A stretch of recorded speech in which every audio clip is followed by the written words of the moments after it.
Ada Pak Herik ya?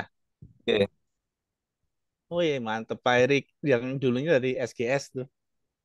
iya, yes. Saya belajar banyak sama beliau tuh. Mm. Ya udah senior sih beliaunya Pak. Iya.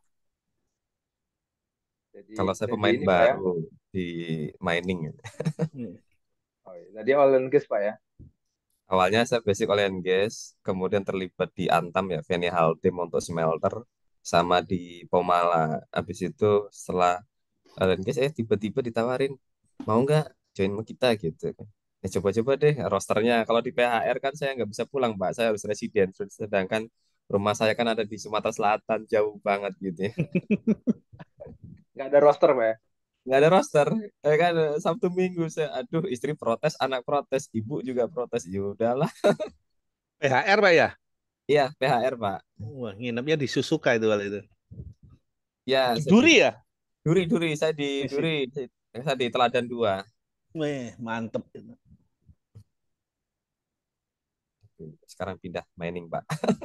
Thank you Pak Sigit, thank you Pak Sigit biar Pak Edi lebih kenal nih mungkin yang lain. Pak Anto nih Pak Anto, Pak Anto. Halo Pak, apa kabar? Assalamualaikum. Selamat malam Pak Anto. Halo, Waalaikumsalam warahmatullahi.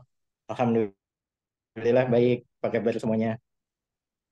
Kabar baik. Pak Anto nih di grup satu, beliau ada di masih di logistik Pak, warehouse logistik. Sekarang di logistik. Udah di mana-mana sih. Oh iya sekarang udah di mana-mana ya Pak ya. Iya iya iya. Nah di sini ada Mas Alfian juga di HK, jelas tuh depannya udah HK, utama karya ya. Ya Mas Alfian, apa kabar Mas? Kayaknya masih mute nih. Ada Mas Bayu, Mas Bayu. Halo Mas. Nah, Mas Bayu di mana kerja Mas? Masih di RS kah? Rumah sakit?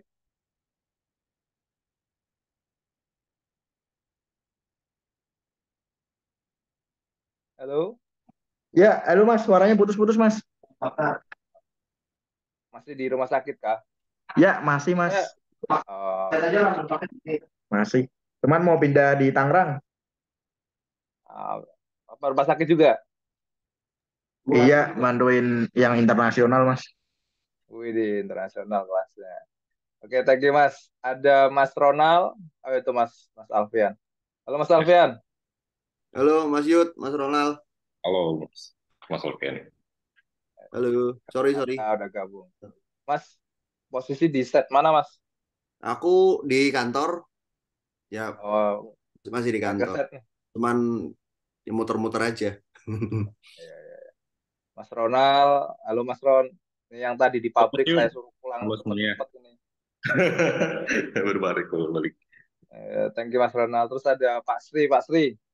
Pak Sri kerja di mana Pak? Saya lupa Pak. Nah, bosal, Bas Oil.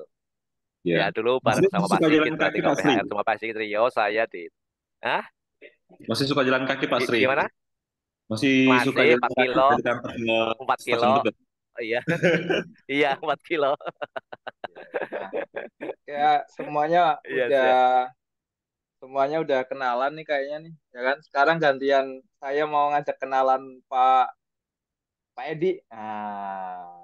Pak Edi Supaka, kenalan dulu dong Pak. Kira-kira nih biar kita sama tahu. Jadi nanti kan ada pemantik materi ya. Kita mau ngobrolin masalah K3, penerapan K3 di pengangkutan B3 gitu kan. K3 pengangkutan B3 gitu. Nah, mungkin Pak Ed bisa spill dulu nih kira-kira kerjaan sehari-hari gitu kan Pak. Biar kita enak tuh ngobrolnya tuh. Monggo Pak. Siap. Assalamualaikum warahmatullahi wabarakatuh. Makasih Mas Yuda. Waalaikumsalam Ini, warahmatullahi Salam wabarakatuh. warahmatullahi. ya, saya sebenarnya tadi udah disebut ya nama saya Dispaka. Saya itu sebenarnya dulunya itu saya di manufacturing juga sama sebenarnya di manufacturing emulsion polymer sebenarnya. Terus kemudian karena ada satu dan lain hal, perusahaannya tutup. Kemudian saya mencari lagi, ternyata terdamparnya di Jakarta Utara. Dari Depok ke Jakarta Utara tiap hari, mondar-mandir. Jadi ya kebetulan yang saat ini saya handle ya distribusi bahan kimia, terutama hidrokarbon solvent. Tapi kalau di pasaran teman-teman paling seringnya dengar thinner. Thinner ya. Kalau thinner kan banyak ada di industri cat, kemudian ada di industri printing makanan, terus kemudian ada juga di otomotif. Nah, kita distribusi di situ sudah perusahaannya sih sudah lumayan lama. Sudah kurang lebih dari tahun 80-an, terus kemudian ya tiap hari pekerjaannya handling angkutan aja, bongkar muat, kirim, bongkar muat gitu aja terus. Jadi kita importir karena distributor ya, kita importir dari luar, dari petrokimia luar, kemudian di dropnya di Merak, diangkut di terminal-terminal Merak, mungkin ada yang kalau ada di sini ada juga yang dari Vopak, dari ini itu yang kita rent, kita sewa tankinya, tapi kita biasa sewanya di Dover. Kemudian dari Dover kita ambil kirim ke Kapuk untuk di repacking lagi, packing ke kemasan yang lebih kecil. Bisa ke drum, bisa juga ke IBC. Atau juga dari Merak bisa langsung ke customer. Itu aktivitas sehari-hari saya, Pak Yuda. Ngeliatin mobil truk, ngisi nimbang gitu aja terus. Pak, sorry nih, saya tuh kok aneh dipanggil Pak ya, Pak. Saya tuh minta dipanggil Mas gitu. Biar gitu ya? Terus. Oh iya, Mas Yuda. Biar mudah terus semangatnya, biar kuat. Iya. Terlalu romantis kayaknya Mas dipanggil Mas. Daripada kakak. Iya. Jadi tadi ada shipping gitu Pak ya, terus ada masalah bahan-bahan kimia. Nah, saya jujur nih Pak, saya itu kan mungkin teman-teman yang lain silahkan ya sharing ya. Kalau saya di kantor kan ada shipping, tapi di sini CPO kan Pak. Nah, dan saya nggak langsung handle itu, ada istilahnya kontraktor kami yang sebenarnya anak perusahaan juga yang handle. Nah, kalau saya mau tanya ya masalah shippingan ini, apalagi bahan kimia, regulasi atau legalnya itu apa aja Pak yang mungkin yang sering dipelajari, dipegang gitu kira-kira. Nggak pengen ngobrol, mungkin yang lain silahkan nanggepin juga ya. Kalau soal regulasi, memang di Indonesia gini, di Indonesia ini kadang-kadang kita jujur bingung. Kalau teman-teman lihat di jalan tol ya, mobil-mobil tangki yang ngangkut bahan kimia, terutama di tempat saya sendiri, itu ada simbol, atau lihat mobil tangkinya Pertamina, mungkin Pak Sigit ya yang dari Pertamina, itu simbol apinya kenapa merah, kan gitu kan? Kemudian sambil saya searching ya Pak, sambil searching Pak, kira-kira. Ya boleh. Terus kemudian kenapa mobil tangki Pertamina simbol apinya merah, tapi kenapa mobil bahan kimia yang flammable di kita itu simbolnya ngikutin GHS. Kan kadang-kadang membingungkan seperti itu. KLHK mau ngikutin GHS, sedangkan aturan di jalan kita ngikutin punyanya Kemenhub. Jadi kalau Kemenhub itu mereka punya aturan jadi di PM 60 kalau nggak salah, PM 60 tahun 2019 kalau nggak salah. Yang tadinya dari SK 725 dirubah menjadi ke PM 60. Nah, itulah yang harus kita comply karena di jalan kita ngikutin aturan Kemenhub, kita nggak bisa ngikutin aturan KLHK. Itu Pak Yuda. Mas Yuda, Kemenhub ngacunya ke atas lagi, ke internasional standar. Jadi kalau kita bicara internasional standar di Kemenhub itu mulai dari PBB dulu, PBB punya United Nations Recommendation Transportation, UNRTDG. Nah, UNRTDG itu diturunkan lagi nanti ke masing-masing ininya. Kalau kemarin sempat dicat ada yang bilang International Maritime Dangerous Good, IMDG gitu kan. Itu adalah salah satu turunan dari UNRTDG tadi. Nah, kalau yang di darat, acuan dari Kemenhub adalah ADR. Itu Mas Yuda. ADR itu apa Pak? ADR itu sebenarnya singkatannya dari bahasa Perancis sih sebenarnya. Sebenarnya saya nggak tahu, tapi arti bahasa Perancisnya saya nggak begitu familiar bacanya. Tapi kalau di Indonesia kan itu adalah perjanjian bersama antara negara-negara Eropa terkait dengan transportation dangerous good itu. Oh, sih. Mungkin teman-teman yang lain mudeng itu ADR itu. Saya jujur nggak familiar tuh. Saya di sini nggak dapat juga nih Pak. Ya, nanti kalau mau diketik di ini di ADR book. Kalau mau ADR di book. ini. Ya, ADR book. Itu ngatur terkait dengan 2023. Ini ya. Nah, itu ada 2 volume, volume 1 sama volume 2, karena dia isinya kurang lebih ada 9 bab ya. 9 bab, volume 1 itu 1 sampai 3, volume 2 4 sampai sisanya. Oh ini nih Pak, ada bab 1, volume 1 nih. Ada Om, gratis Itu kok. free, itu gratis misalnya. Oh. Beda dengan ini yang ya. ini Mas Yuda kemarin share, karena itu kemarin berbayar. Kalau ini free. Bayar. Oh yang kemarin Pak Anto share itu Pak ya? Ya. ADR itu Pak ya? Kemarin kan ini AMDG IMDG berbayar, itu berbayar, kalau ini free. IMDG berbayar, DDR berbayar. Nah, yang free hanya ADR doang. Sama UN regulation-nya, Pak. Yang UNRTDG-nya ya, Pak ya? Ya. Ya, UNRTDG-nya free ini. Isinya sebenarnya di sini itu isinya di ADR ini isinya banyak. Ada bicara terkait kemasan. Kalau kita bicara K3 di bahan kimia kan bicara kemasan. Dari pengemasan, pelabelan, kemudian pengiriman, penerimaan sampai loading unloading. Nah, itu skopnya pengiriman. Nah, di ADR ini isinya lengkap sekali.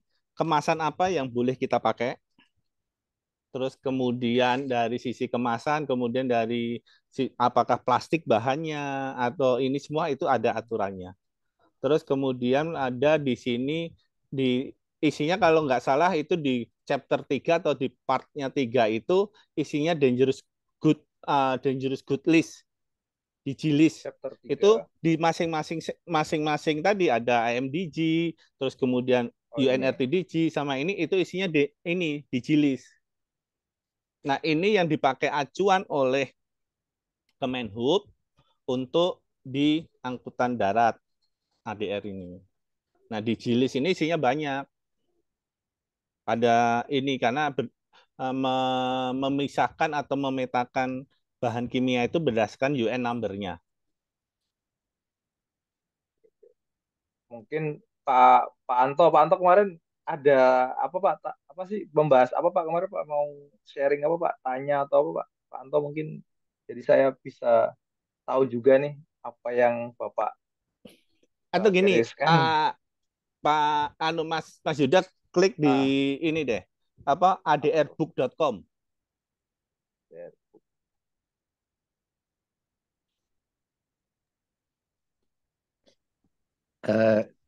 Saya terus terang saat ini berharap ngebahas juga warehousing-nya, Pak.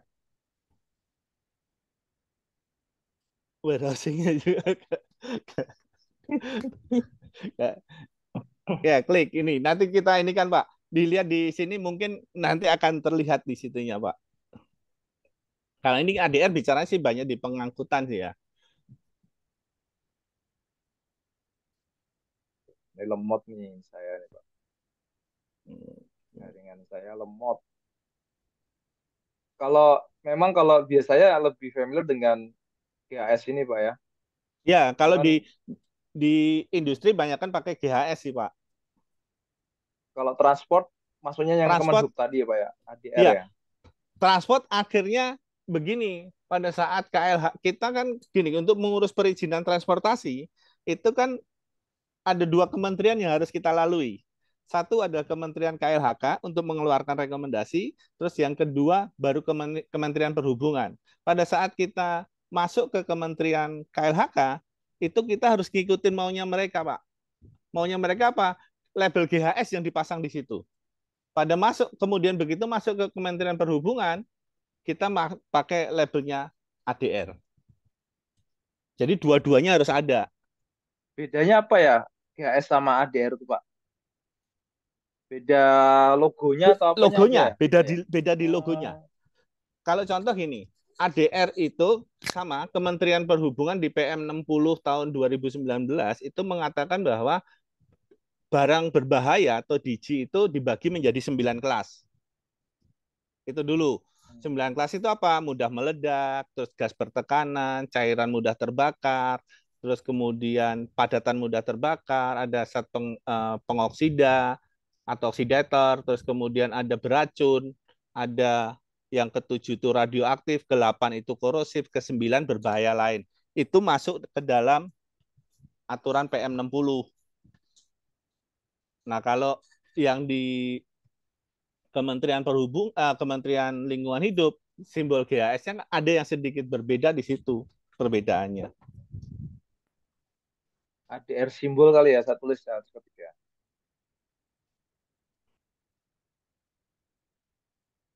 Waduh. Enggak. Sebenarnya Pak, buka di untuk pertanyaan bisa sekarang atau nunggu Langsung, nanti ada langsung sesi monggo Pak. langsung aja. Oh, Pak, ini kita bukan webinar Pak, jadi bisa langsung kayak warung kopi, Oh, langsung tanya langsung gitu. oke. Oke, saya boleh nanya. Ya monggo Pak, monggo Pak. Sambil sharing Pak saya. GHS itu kan bukan dari GHS deh. Apakah ada perbedaan untuk transportasi antara DG DG dengan hazardous material atau hazardous substance? Karena GHS kan lebih banyak mengacu ke hazardous substance, sementara ADR, IMDG sama DGR ke DG 9 kelas dangerous Iya. goods itu. Sebenarnya Jadi gini sih Pak. apakah Bapak di perusahaan Bapak membedakan itu enggak? Kita akhirnya berkompromi dengan dua kementerian itu tadi Pak. Tadi saya sampaikan, tempat saya paling banyak adalah kelas 3, flammable material. Kalau di ADR ya. Di DG dia masuk ke kelas 3. Tapi kalau di ininya GHS, kita masuk memang cairan kita masuk di kelas yang mudah terbakar. Mau nggak mau dua simbol itu saya pasang di kendaraan. Satu misalnya kalau di ADR ini kelas 3 itu warnanya merah. Oh ini. Yang ini yang merah. Tapi kalau di GHS kan putih, terus kemudian ininya mau nggak mau kita pasang dua-duanya supaya dapat izinnya Pak. Tapi kalau di kendaraan begitu, Tapi kalau di barangnya, di kemasannya, misalnya yang berupa drum dan sebagainya, saya ngikutin GHS. Oh iya. Kalau di mobil, saya dua-duanya. Kalau nggak dua-duanya, nggak bisa keluar izinnya. Tanya Pak. Monggo. Siapa nih? Ini kasih nama dong Pak. Aduh. Kang Ben suruh buka kamera.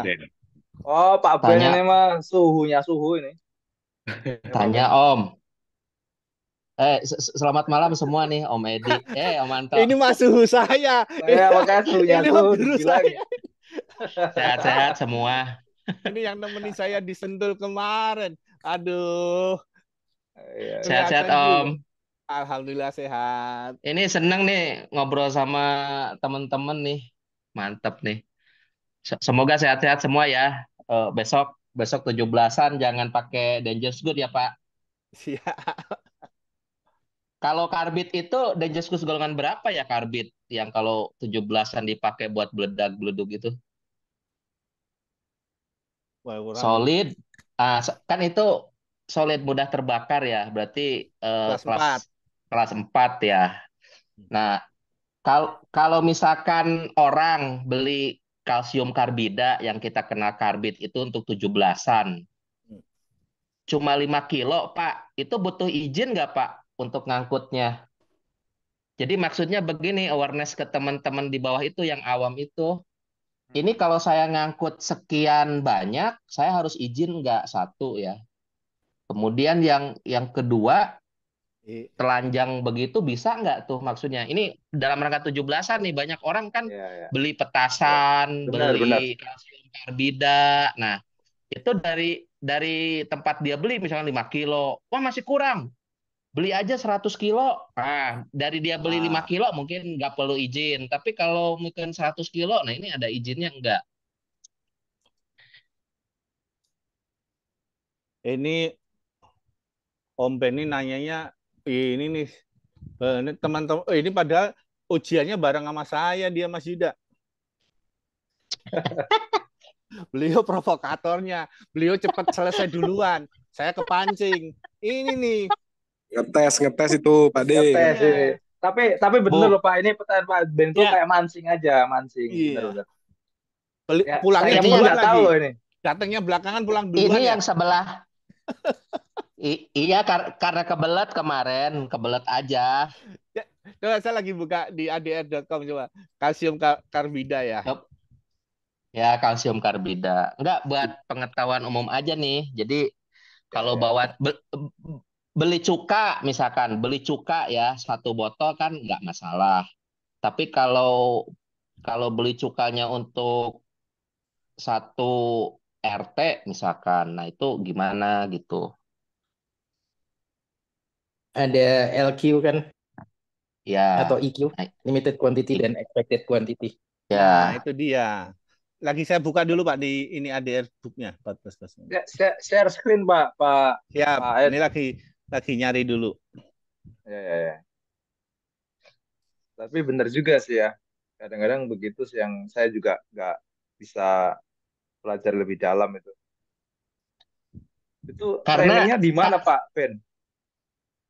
Karena K3 itu Pak bersyarat secara basic ya, dia itu bersyarat. Jadi regulasi itu kalau mau ditetapin itu harus ada prasyaratnya.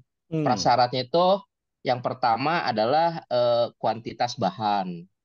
Nah, selama kuantitas bahannya memenuhi batas minimal dia berlakunya aturan, maka dia berlaku. Jadi jangan sampai nanti teman-teman kita di awam itu kayak orang yang punten ya baru hijrah terus merasa benar sendiri gitu.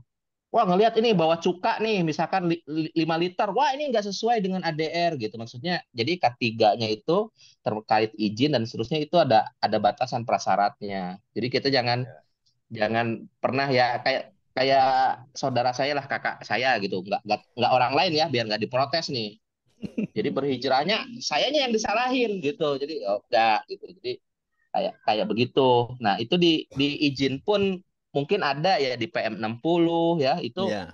berapa minimal dia harus pakai transportasi yang harus punya izin gitu. Jangan-jangan bahan kimia yang apa yang memang nggak mencapai kuotanya, jadi dia diekskludkan dari aturan ADR atau dari aturan PM60 gitu. Tapi yang Pertanyaan jelas saya, Pak, sorry, saya mau yuk, tanya Pak, PM60 itu apa? Saya mau tanya Mas Ronald. Mas tahu nggak PM60 apa?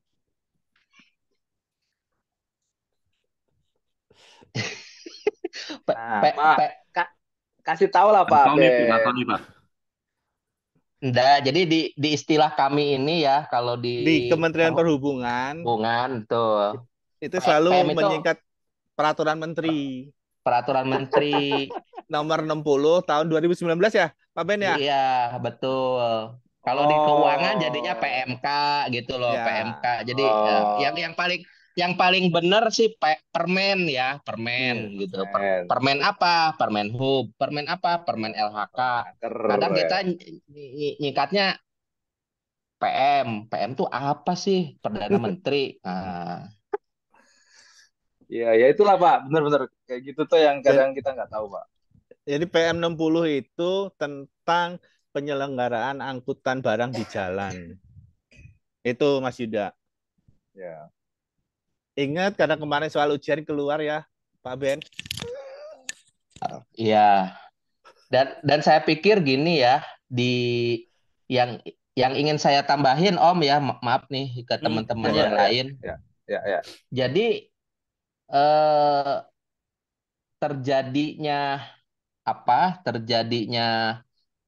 insiden yang berpotensi yang menimbulkan kerugian yang kita sebut eksiden itu itu 98% pada angkutan barang berbahaya, dangerous good ya, atau hazardous material Hmm. itu disebabkan oleh laka, oleh kecelakaan lalu Lalu lintasnya. lintas Jadi Oke. bukan karena tangkinya barangnya. bocor tiba-tiba ya atau seterusnya. Yang kita sering lihat itu yang 2%-nya itu kan ini 98 tuh karena dia laka, kecelakaan Ya. lalu lintas. Misalkan truk yang mengangkut BBM-nya, mobil tangkinya dia terguling sehingga si tangkinya ikut tumpah. Jadi selama dia nggak laka, sebenarnya kemasan dan kontainer itu relatif aman ya, relatif aman sehingga tidak ada kekhawatiran untuk kita mengangkut maupun mendekat di sekitaran kendaraan yang mengangkut barang berbahaya itu. Cuma kita harus kasih tahu ke teman-teman yang awam ya, jika ada laka kendaraan yang kita sudah ketahui bahwa itu ngangkut barang berbahaya, jangan deket, Dijarang jangan Pak malah ikut. Pak. Nah iya, yang pertama Iya. itu jangan deket, jangan selfie ya. Orang awam nggak paham jarak aman, jarak Iya. isolasi ya. Nah, Ya. ini yang harus kita kasih tahu ke teman-teman. Jadi biasain kalau ada di tol misalkan ada truk tangki keguling misalkan ya, timbul Ya. api Ya. pada berhenti. Ya kan live IG, live Facebook ya. Ya. Ya. Jadi, nah ini harus kita awarekan ke teman-teman gitu bahwa kalau ada Ya. laka ya kondisi darurat pengangkutan barang berbahaya, lu jangan dia pikir ngangkut ini ya, ngangkut air minum Cibeduk nih yang ada di Bogor itu yang orang Jakarta sering minta ya. Bukan, ini yang kalau dia kecelakaan, dia berpotensi terbakar dan meledak. Ya. Nah, di K3 pengangkutan bahan berbahaya ini, Om, dikenal adanya IRG 2020. Jadi di situ Ya.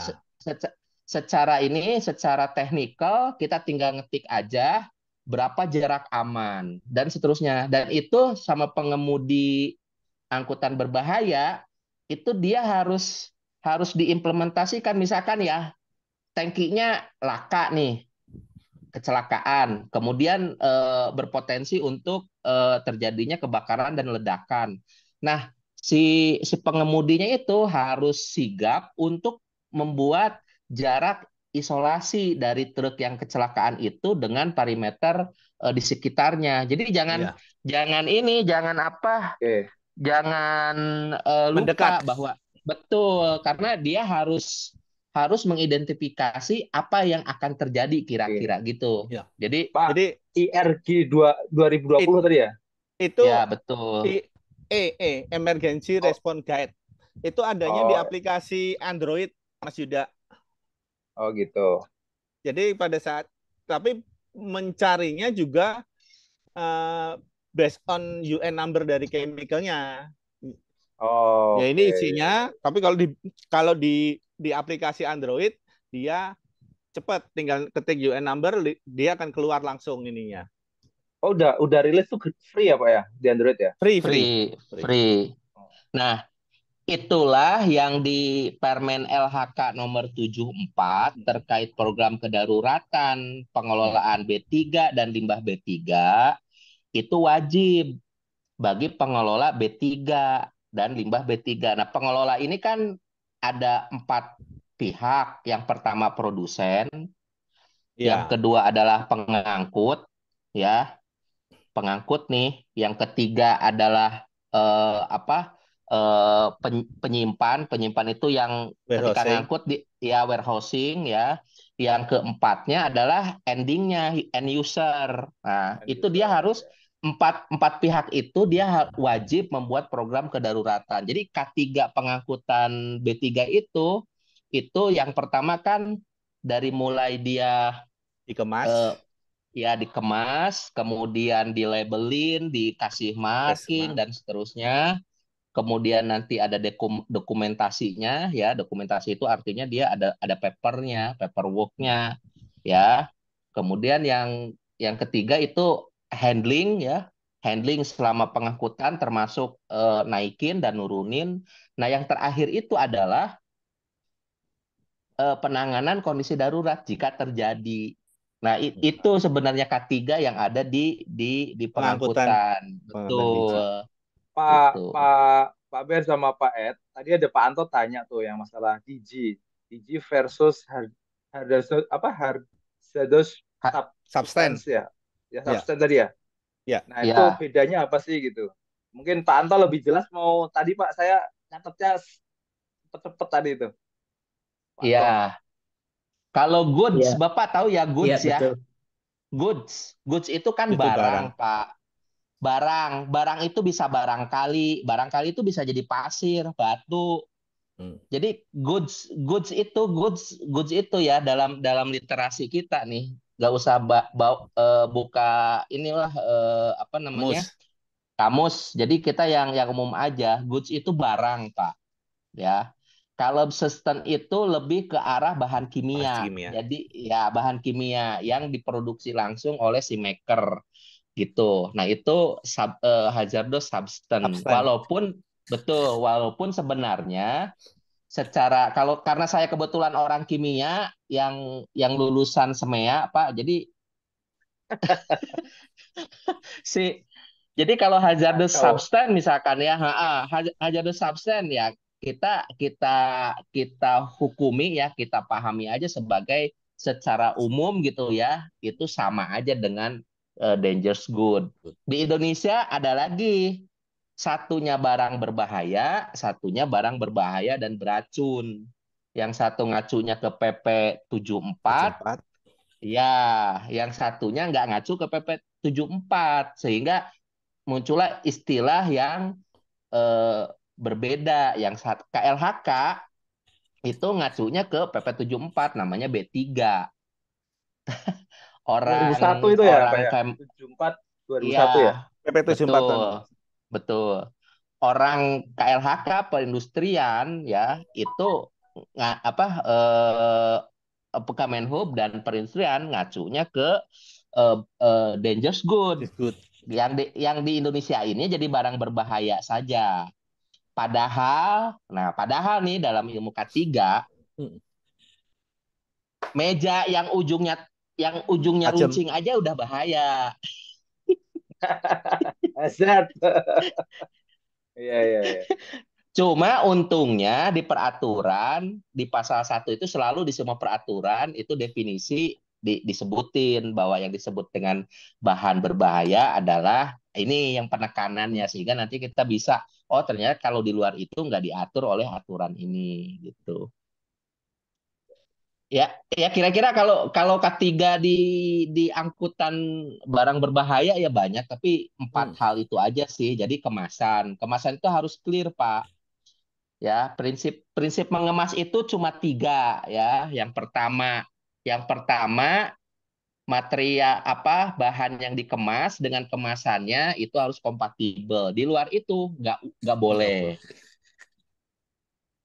Yang kedua, nah si kemasannya itu tidak boleh selama proses loading, unloading sama pengangkutan dia berpotensi untuk bocor, untuk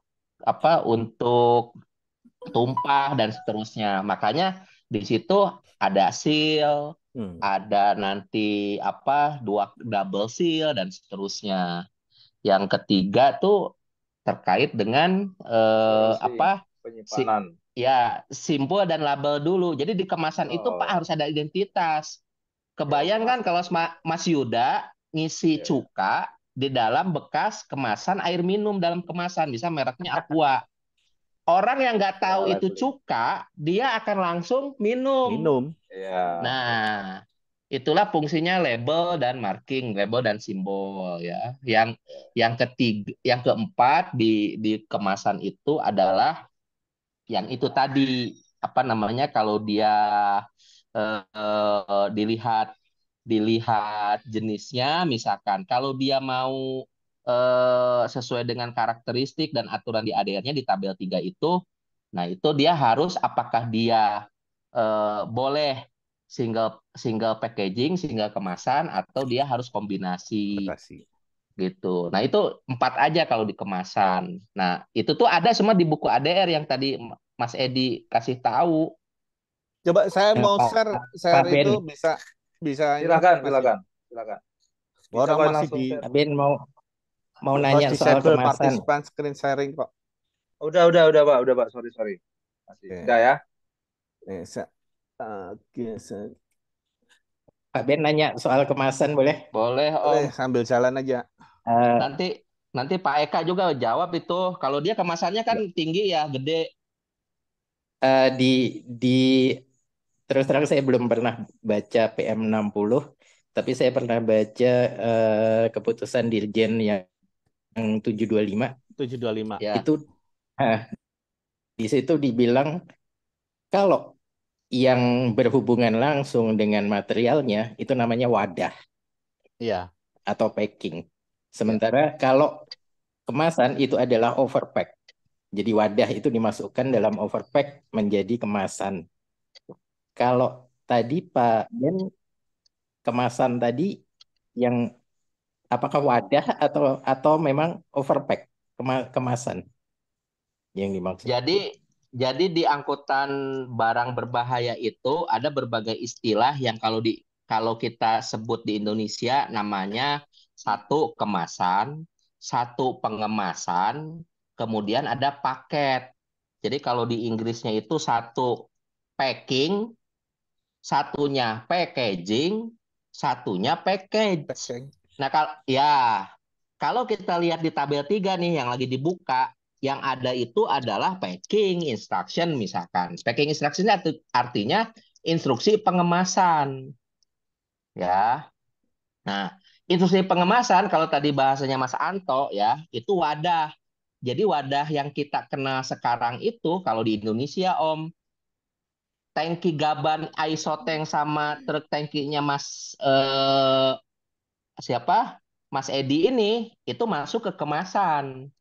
Jadi kok kontainer itu kita sebut aja ya dalam bahasa Indonesia itu kemasan. Karena dia bentuknya curah. Nah, tapi kalau mau ngacu ke ADR, nah ini yang harus kita obrolin hati-hati banget. Misalkan kita beli cuka dalam botol, itu tuh kemasan atau wadah, packaging ya, package atau packing. Kalau packing pengemasan itu kalau cuka, nah cukanya harus dimasukin ke mana? Itulah packing. Apakah packingnya satu tunggal atau dia kombinasi? Itulah packing. Nah, itulah packing instruction. Jadi kombinasi itu misalkan ya kita beli cuka 2,5 literan, kemudian di botol ya. Nanti dari botol itu kita mau kirim nih ke Mas Eka, misalkan 5 liter. Nah, terdiri atas misalkan 10 botol 500 mili. Nah, dimasukin lagi ke dus misalkan ya. Nah, keseluruhan antara botol dengan dus ini namanya package. Nah, package ini yang harus ngikutin ADR-nya jika dia memenuhi persyaratan di tabel 3 ini. Nah, gitu tuh. Jadi kalau di SK 725 itu harusnya ya, saya dulu pernah ngomong dan nggak bosan-bosan, itu harus diupdate Mas. Diksinya dimutakhirkan ya, bahwa wadah dalam bahasa Indonesia itu semua yang bisa menyimpan material media itu wadah Om. Termasuk tangan kita juga bisa jadi wadah, tapi yang dimaksud oleh ADR bukan itu. Makanya ada packing, ada packaging, sama ada package. Nah, package itu kalau dia packing instruction-nya diikuti ya, kemudian packaging-nya sudah sesuai dengan packing instruction, ketika sudah siap dibungkus misalkan ya ada nama pengirim, ada simbol label, ada marking, kemudian ada apa namanya? Ada si penerima, nanti alamat penerima, kemudian di situ ada kode kemasannya dan seterusnya, itulah yang disebutnya paket. Nah, sekarang kalau kalau di tempat kalau ngirim BBM misalkan dalam tangki ngikutin aturan itu enggak. Jadi nggak ada tuh di tangki BBM gitu ada kode UN untuk apa? Untuk pakai untuk packingnya gitu nggak ada. Jadi dia curah. Makanya itu kalau kita nerapin aturan misalkan kode packing gitu, nah itu tidak berlaku untuk curah misalkan. Jadi berlakunya nanti untuk yang semua quantities dan seterusnya. Jadi sebenarnya menarik nih Om Yuda ya, Mas Edi. Kita kemarin kita ngobrol-ngobrol sambil ngopi sih ya. Jadi enak nih. Tapi malam ini nggak ada kopinya nih ya. Aduh, kopi masing-masing. Nah, ini loh, Pak. Ini kita mau memindahkan kopi itu ke online. Gitu, Asik Om, sih emang. kira-kira. Daripada kita webinar yang mending kayak gini, Pak. Jadi langsung buka, langsung belajar gitu kan. Langsung Nah, itulah. Jadi ini tadi ya ini ADR book ini Pak Mas Yuda ini dari part 3 dari ADR atau part 3 dari IMDG. Itu isinya ini UNRTGC part 3-nya isinya seperti ini. Nah, ini dipermudah kalau kita tahu bahan misalnya tahu bahan kimianya apa, kan biasa kalau di SDS ada ini segala macamnya ya, di SDS ada UN number berapa ini segala macamnya ya.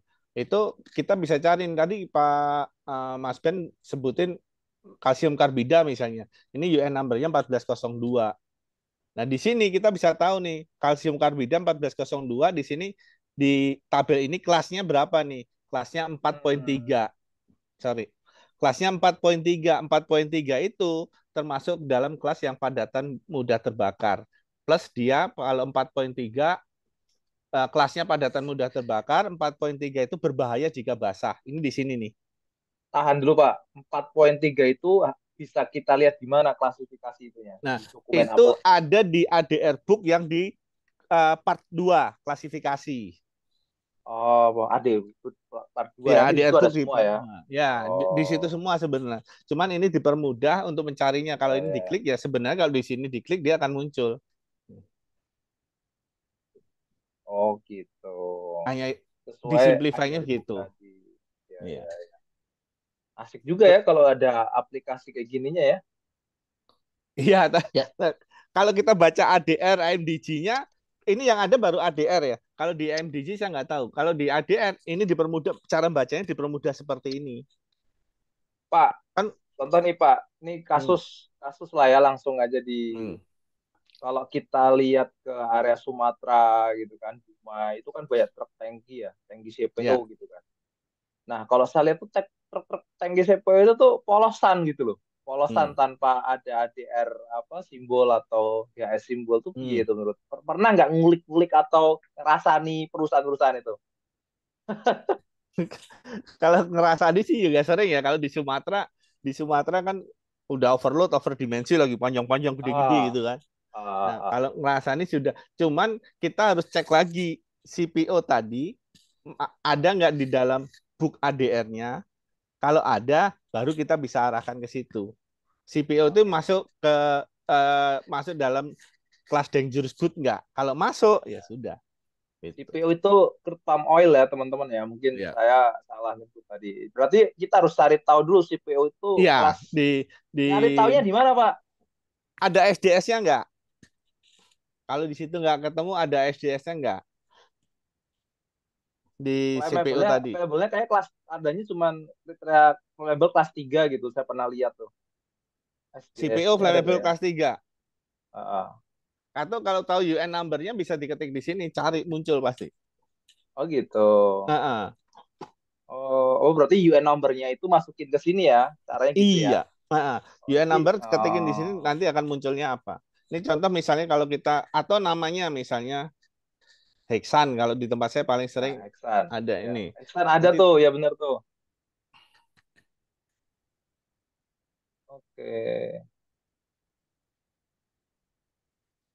Tinggal milih nih apakah yang heksan yang ini atau metil sikloheksan atau yang mana. Kalau kita milih yang heksan ini kita berarti 1208. UN nomornya. Aduh, kaget Ya. saya Pak, ada apa itu? Ada iklannya. Nah, ini heksan. Oh, oke. 1208 itu ada nama produknya heksan, kemudian ini kelasnya dia masuk ke kelas 3. Kelas 3. Oh, kemudian kelas 3 classification code-nya F1 nih misalnya. F1 itu dia flammable liquid without ini. And article containing Oke. Terus kemudian geser lagi ke sini packing group-nya. Packing group-nya 2. Oke. Jadi PBB itu juga mensertifikasi kemasan-kemasan yang digunakan untuk dangerous good, Mas Yuda dan teman-teman. Kalau dicari sama heksan nih Pak. Heksan ini, sorry saya potong lagi. Heksan ini itu keluar nggak apa sih namanya persyaratan terkait gambar atau simbolnya yang harus dipasang? Nggak ada di ADR ini ya? Bukan, kalau sudah muncul kelas 3, berarti kita pasang simbol api yang ada angka 3 di bawahnya. Warnanya merah. Kalau udah masuk kelas 3 itu. Oke. Kalau 2 gitu enggak? Kalau 2 berarti dia gas yang mudah terbakar. Simbolnya sama, simbolnya api, tapi angkanya 2 di bawah. Mereka nanya dong mereka. Boleh? Nah, kan tadi kan kalau di tempat saya Pak, kita ada pengapalan untuk heksan maupun metanol. Nah kan kalau kita di truk mungkin kita udah tahu nih dari segi piktogramnya atau dari segi labelnya kan kita tahu, oh ini dia mengangkut bahan kimia apa. Nah kalau di kapal seperti apa Pak Eka? Soalnya kalau saya pernah lihat ya, kalau kapal yang sandar untuk bongkar heksan di tempat kami ditaruh di mana ya itunya ya simbolnya kan gitu kan, saya bingung tuh Pak kan ya, jadi kita tidak tahu nih oh kapal ini bawa apa, kapal ini bawa apa Pak. Sama kalau di kapal saya justru kebetulan kan saya juga pernah ke Dover ya, ke jetty-nya Dover, lihat itu juga memang nggak pernah nemu sih itunya UN number-nya tulisan 1208 muatnya nggak pernah nemu. Paling di dokumen ininya aja yang oh dia muatnya heksan gitu aja. Kalau di kapal kita nggak. Saya sendiri apa ya blur lah untuk di EMDG itu di kapal itu. Kalau di kapal ya, mungkin Mas Ben bisa ini menambahkan kalau yang Pak kapal. Robert Andrew tuh ada tuh yang punya kapal tuh. Punya kapal. Pak Bob mana nih, udah flip kali. Ya lanjut Pak, mungkin beliau sedang ada sih cuman nggak mau open mic. Lanjut Pak. Ya. Kalau di kapal ya, itu kalau curah Om nggak bisa, mau ditempel di mana, di lambung. Itu dia. Nggak bisa. Karena kapal itu kalau kapal barang Om, kalau orang. Nah nanti isunya akan geser ke kalau kita nyebrang yang lebih berbahaya. Kalau dedicated untuk barang itu lebih enak. Dalam istilah ketiga itu risikonya akan lebih kecil untuk untuk casualty ya. Tapi yang kita pikir itu yang awam aja nih, yang common kita kalau mau nyebrang. Mas Eka nih, Mas Edi nih mau nganterin heksannya mau ke Lampung misalkan. Nah, dia nyebrangnya nganggo Roro atau pakai ferry misalkan. Nah itu yang harus dipikirin tuh, ketimbang kapal yang gede dedicated hanya untuk barang. Jetinya kan sendiri kalau dia mah. Nah ini gimana kalau truk atau betul. Nah itu nyampur dengan saya misalkan. Kalau saya mendisiplinkan diri kalau ada yang naik misalkan ya, yang naik bahan kimia asam gitu. Lebaran kemarin saya nggak jadi, saya mundur lagi. Jadi karena saya paham kalau ada kejadian darurat itu bisa langsung nyebar kemana-mana kalau dicampur ya. Makanya harusnya tadi jam 14 itu kita ada koordinasi. Ini saya diundang oleh BPPD wilayah Banten itu untuk evaluasi penyeberangan angkutan bahan berbahaya sebenarnya. Alhamdulillah diundur. Jadi hari Jumat, tanggal 18. Malah alhamdulillah ya. Ya alhamdulillah kejepit. Jadi itu yang harus kita edukasi sebenarnya ke teman-teman ya, baik yang di operator maupun kita yang sering naik nih. Jadi kalau ada mobil angkutan barang berbahaya asam misalkan ya, kemudian BBM, itu kita harus aware. Jadi jangan deket-deket lah gitu loh. Apalagi kalau sistem penyeberangan kita itu punten ya, mungkin banyak yang perlu diimprove ya, flashing yang nggak ada. Pernah nggak kita kalau di kapal feri nih mobil kita diikat, nggak ada di Indonesia mah ya. Iya benar. Iya. Takutnya si Mas Yuda nih mungkin mobilnya baru lunas gitu, ada di sampingnya truk tangki ya kan. Nah, nanti pas goyang-goyang, truk tangkinya juga nyenggol, gitu. Dan seterusnya itu yang perlu kita dawamkan ya ke teman-teman. Jadi di zaman disrupsi informasi ini kita nggak bisa ngandelin APH atau orang yang berseragam ya, yang akan sangat bisa kita pengaruhi ya, menginfluence orang itu lewat medsos. Jadi dipiralin aja. Jadi kalau ada yang aneh abnormal itu viralin Pak, biar orang yang paham kayak Mas Edi misalkan itu dia bisa langsung komen. Kalau udah komen itu pasti banyak orang yang lihat dan dia akan aware. Oh ternyata bahaya kalau saya deket-deket tangki ini, saya akan terjadi apa-apa. Waduh, udah Jaguarnya belum lunas misalkan kan sayang tuh. Mendingan saya akan jaga jarak misalkan 3 mobil di belakangnya atau 3 mobil di samping kiri kanannya. Jadi saya nggak mau tuh. Makanya Lebaran kemarin itu saya sempat naik di pelabuhan Jeti Ferry Cepat itu, saya pindah. Saya nggak mau, bilang gitu. Kenapa Mas? Ayo Mas maju. Saya bilang saya nggak mau. Mobil saya belum lunas. Saya ngomong begitu. Mobilnya belum lunas nih, saya bilang gitu.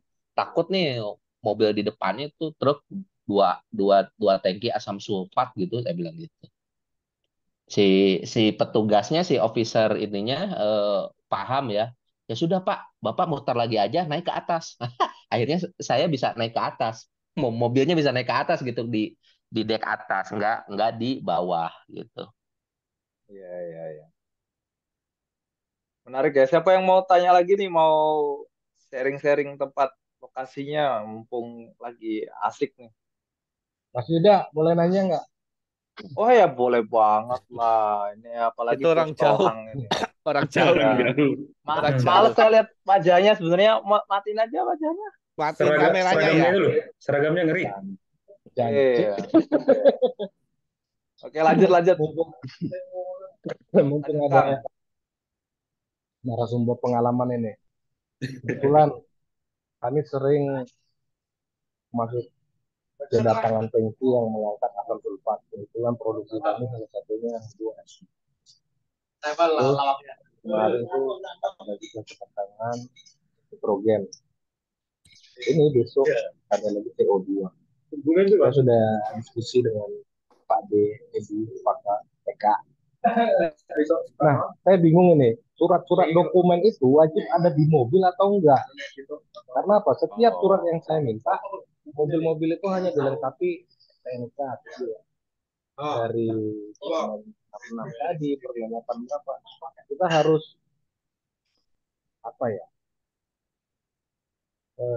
tegangan urat leher dulu sampai dia telepon kantor pusatnya dikirimkan dokumennya. Apakah dokumen itu tidak wajib di mobil ya, atau memang polisi nggak tahu tentang aturan itu orang Kemenhubnya? Nah, kita harus sampai direkturnya Pak di tempat lain nggak diminta loh. Saya sudah ke Cikarang, kemana, ke sini, ke Jawa Timur nggak diminta, baru di tempat Bapak diminta. Sekali ya bisa sampai dia kemana-mana seluruh Jawa ini dokumen yang menurut saya penting mereka nggak punya. Seperti apa? Itu wajib atau enggak di mobil dokumen-dokumen tentang untuk kebutuhan drivernya, si tankinya, kok perusahaan besar loh. Kalau saya sebut namanya di sini terkejut kalian dengar nama perusahaan itu. Ya nggak Untuk usah, perusahaan abal-abal. nggak usah. Oke, Jadi itu gini, pertanyaannya. Om Tohang, untuk di kendaraan itu memang yang wajib itu hanya kartu pengawasan, STNK, KIR, dan seterusnya. Ya, STNK, KIR, kartu pengawasan dari Kementerian Perhubungan. Nah, kenapa saya menyarankan ke industri? Kadang di saya sendiri kalau kalau teman-teman yang pengangkut limbah, yang penghasil di kantornya ada penghasil limbah, tolong dipastikan rekomendasi dari KLHK itu diminta. Kenapa? Kan di rekomendasi itu ada kode-kode limbah sama nama-nama bahan yang boleh diangkut. Kalau itu nggak ada, nanti kita akan nyalain. Ini akan nyalain di apa? Pada saat kalau di proper, saya karena punya pengalaman di proper, proper jadi hitam gara-gara apa? Gara-gara ada satu mobil yang tidak punya rekomendasi untuk ngangkut kode limbah itu, ternyata saya pakai. Nah, karena di apa? Di KP-nya yang keluar dari Kementerian Perhubungan selalu ditulis sesuai dengan rekomendasi KLHK. Bagaimana kita tahu rekomendasi KLHK kalau nggak kita minta surat rekomendasinya itu? Itu Om Tohang, alasannya itu boleh kita minta pada saat misalnya tender pertama kali. Rekomnya kita minta dulu supaya kita memastikan bahwa kendaraan-kendaraan di situ ada nomor polisi kendaraan sama nama bahan yang boleh diangkut di situ. Itu pasti ada Pak ya. Setiap Ada, mereka pasti mengajukan perizinan ke KLHK ya, ya. pasti punya itu ya. Ya. Pada saat mereka minta persetujuan rekomendasi ke Kementerian Lingkungan Hidup, barang-barang yang boleh diangkut itu dicantumkan. Nah, tetapi sesuai tadi Kang Ben bilang, yang dimasukkan adalah sesuai PP-nya, PP 74. Oh iya.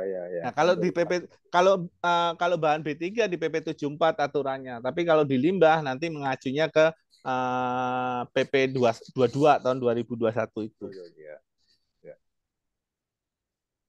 Di tempat saya ada, ini contoh di tempat saya itu dari 80 item yang kita 80 item itu yang kita single item yang kita jual belikan itu di PP 74 hanya 18. Padahal semuanya flammable material. Jadi mau nggak mau begitu yang 18 dapat rekomendasi dari KLHK, kita submit ke Kementerian Perhubungan, kita tambah lagi menjadi 80 item. Itu. Iya. Jadi sebetulnya surat yang ada tadi itu yang saya minta itu kan saya sudah minta itu hanya ada SNK dan KIR. Yang surat apa dari KLHK itu nggak ada.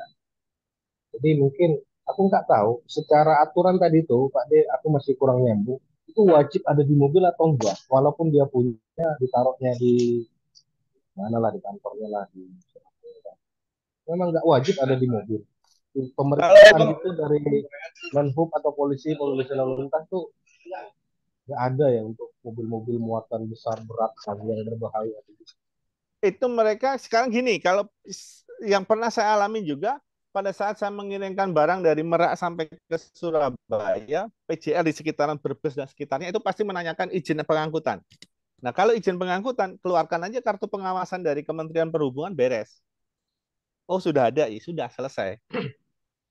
Surat itu nggak ada di mobil itu. Saya pun harus dapatnya dari WA dikirim. Dan mereka pun itu harus ada di mobil. Harus ada di mobil. Kartu pengawasan itu harus ada di mobil. Itu harus ada di mobil. Nggak boleh nggak ada di mobil. Oke. Karena di situ tercantum nomor polisinya kendaraan itu. Misalnya B1882 gitu misalnya. Nah, kalau kartu pengawasannya bukan B1882, nah itu baru dikeluarin aja mobilnya. Nggak boleh ngangkut karena ini bukan yang ada di mobil. Ya. Terus tadi emergency respon ERG, respon guide itu sesuai dengan Permen LHK berapa ya? Aku kelupaan tadi, aku chat nggak dibalas. Itu di PM 74. Permen LHK, Peraturan Menteri Lingkungan Hidup nomor 74 tahunnya saya lupa terkait 2019 kalau nggak salah terkait dengan pengelolaan B3 dan limbah B3. Nah, sebenarnya di B3 ya? DKI CO2 masuk B3. CO2 nanti dicari di sini UN number-nya berapa, muncul nggak di situ. Nah, di DKI, di DLH DKI tadi ada di chat yang menanyakan, DLH DKI lagi membuat aplikasi yang sama mirip dengan ERG, tapi mereka lagi meminta data bahan kimia yang kita masing-masing industri punya di store ke mereka. Di DLH itu minggu yang lalu kalau nggak salah ada sosialisasi terkait itu. Minggu depan tanggal 30 itu Responsible Care Indonesia mengadakan yang sama terkait dengan kedaruratan bahan kimia.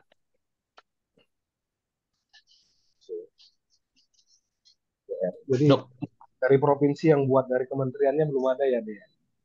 Belum muncul di ini. Tapi itu kayaknya proyek berbarengan karena kemarin waktu sosialisasi di DKI, DLH DKI mengadakan sosialisasi, itu kementerian juga terlibat di situ. Kementerian yang punya kan lebih asik untuk seluruh Indonesia kan. Kalau Iya. provinsi yang punya kan terbatas gitu. Iya.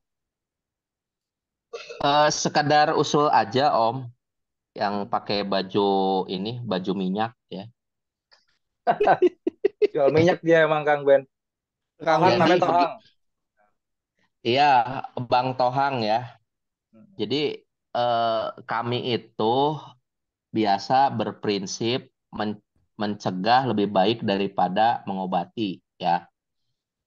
Nah, jadi sebelum angkutannya datang ke tempat kita, itu siapapun harus mengkonfirmasi satu nomor polisi ya, nomor polisi si kendaraannya kita harus sudah tahu sebelum si kendaraannya nyampe, dan itu kita sudah harus konfirmasi ulang bahwa ente harus bawa dokumen-dokumen yang akan kita periksa ketika dia sebelum muat atau sebelum bongkar. Itu tuh protap aja di tempat Om gitu. Kita jadikan protap aja. Walaupun secara aturan ya ada beberapa dokumen yang wajib asli dan ada yang boleh scan atau fotokopian. Kita itu harus paham bahwa yang di mobil itu ya terkait dengan simbol atau plakat yang bentuknya diamond itu, kalau di mobil bahan kimia kan bentuknya diamond yang kelas-kelas bahan itu harusnya bisa dilipat pasang Om, yang terbuat dari aluminium. Jadi kalau si Om hari ini ngangkut kalau si Om hari ini ngangkut misalkan barang kelas berapa, besoknya barang kelas berapa, nah itu nggak usah copot pasang stiker, karena stiker itu secara ini sebenarnya nggak diperbolehkan, karena di SPM-nya khusus untuk simbol itu ada 7 prasyaratnya. Dia kalau terkena air panas dia nggak boleh luntur, dan itu hanya bisa di plakat yang aluminium. Cuma yang jadi masalah kalau kita pasang plakat aluminium Om, nggak usah nunggu seharian, 1 jam hilang sealuminiumnya. Dikiloin. Nah, lampu merah itu hilang. Betul. Nah, jadi kita itu ya mau nerapin aturan, tapi unsur safe-nya gitu, unsur security-nya nggak ada yang bisa jamin gitu loh. Saya mau nih, sebenarnya bisa dipermasalahkan kenapa lu melekatkan simbol dan labelnya itu berupa stiker gambar tempel. Nah, Bapak bisa jamin nggak kalau saya pasang sesuai PM 60 sama SK Dirjen 725-nya ini nggak bakalan hilang. Kalau nggak bisa ya udah saya pasang stiker aja. Jadi alasan-alasan di luar perkiraan BMKG itu yang dinamis ada di lapangan. Jadi saya saranin sih kalau si Bang Pentohang itu mau semuanya baik-baik saja, dari awal sudah dibilangin, lu kalau nggak bawa KP yang asli, lu nggak bisa masuk. Gue jamin, karena gue udah kontak security itu akan meriksa di gerbang. Nah, misalkan gitu ya. Yang saya ingin bawa ajak itu ya terkait dokumen, itu ada dokumen yang nempel karena dia terkait vehicle-nya, ada yang nempel terkait orangnya, ada yang nempel terhadap kargonya. Jadi ada 3, Bang. Itu yang harus kita kita secara umum pahami ya. Yang nempel ke truk apa sih? Yang jelas pasti STNK, ya kan? Ya. Cakir. STNK nggak mungkin Om, nggak mungkin si Om boleh deh ini apa misalkan STNK-nya fotokopian, harus asli dan harus valid, artinya dia tidak kadaluarsa baik pajak maupun STNK-nya. Ya. Kemudian yang kedua ya, yang kedua itu yang terkait dengan apa? Dengan mobil itu adalah hasil uji berkala. Kita ngomonginnya apa Pak? KIR. Kir. Kir.